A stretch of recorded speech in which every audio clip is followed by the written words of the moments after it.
Церемонія ушанування таленавітых дзяцей даравання збірае на сцэне Палаца культуры самых творчых, спартыўных і крэатыўных ужо ў 9-й раз. Сёлета, канешне, былі ўнесены карэктывы з-за эпідэмічнай сітуацыі. Вы бачыце, што на мне медыцынская маска. Аднак, як бы там ні было, за столькі гадоў існавання дараванне не проста добрая пераднавагодняя традыцыя, а сапраўдны брэнд і сімвал Пружанскага района. Да сустрэчы з юнымі талентамі Палац культуры падрыхтаваўся ў навагоднім убранні. А вось маска далёка не адзіны карэктыў сёлетняй цырымоніі. Упершыню за гісторыю даравання было падзелена на дзве часткі. Падчас першай, што адбылася ў мінулую суботу 19 снежня, ушанавалі пераможцаў міжнародных і рэспубліканскіх конкурсаў, турніраў, алімпіяд, фестываляў і выстаў. Мы чествуем нашу растущую элиту нашей Пружанской земли, Брестской области, а в будущем Республики Беларусь. Дорогие ребята, благодаря вам именно наша Пружанская земля прозвучала в учебных аудиториях, в спортивных залах, на сценах заведений культуры в разных уголках нашей страны и за ее пределами. Я уверен, что именно вы добьетесь тех успехов в жизни и реализуете те планы, которые вы ставите перед собой, которые ставят также и мечтают о чем ваши родители. Дорогие ребята, конечно, ваш успех – это успех и ваших педагогов, потому что только у профессионалов, у мастеров своего дела могут вырасти способные и талантливые дети.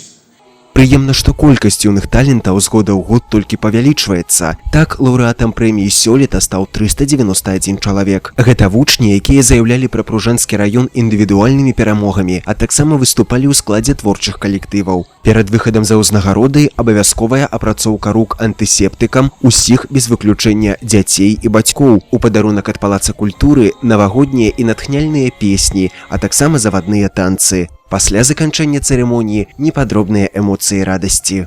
Это очень все-таки празднично, и какая-то поддержка получается от государства нашим детям, а также мы очень благодарны нашему тренеру Сергею Александровичу, который очень много вкладывает в наших детей. Таких бы побольше тренеров, и, может быть, больше было бы и талантов. Свою награду я получила в республиканском конкурсе сочинений по теме «Мой первый рабочий день в должности руководителя корпорации Apple». Я бы повторила это в жизни, не только в сочинении. Эта награда – подарок мне на Новый год за очень хороший год, за то, что я участвовала в других различных конкурсах, за то, что была трудолюбивой и я никогда не сдаюсь, стараюсь быть креативной. Для меня это очень важно. Второе место велоспорт республиканских. Хочу достичь высоких высот и занимать первые места, стараться дальше. Мы занимаемся плаванием, мы получили награды за победу в международных соревнованиях. Мы очень рады, хотим выразить большое спасибо своему тренеру Климук Ольге Евгеньевне и желать ей всего хорошего, чтобы также продолжали нас тренировать. Хотим сказать ей очень большое спасибо за то, что мы достигли вот таких вот больших наград. Передаем Ольге Евгеньевне огромный привет, так как она сегодня не могла присутствовать на этой церемонии, так как она находится на соревнованиях республиканских. И огромная ей благодарность, терпения и здоровья. Да. Марафон узнагарод і апладысментаў працягнуўся ў аўторак 22 снежня. У гэты дзень у малой зале віншавалі пераможцаў абласных спартыўных спаборніцтваў. Сертыфікаты і грашовыя прэміі за свае дасягненні атрымалі 68 спартсменаў з устаноў агульнай сярэдняй адукацыі, першай і другой спартыўных школ, што выступалі індывідуальна. Таксама былі адзначаны 19 каманд. Для кого-то это первая награда, первая ступенька на пьедестал, возможно, на пьедестал Олимпийских игр. Мы будем очень рады за вас и горды.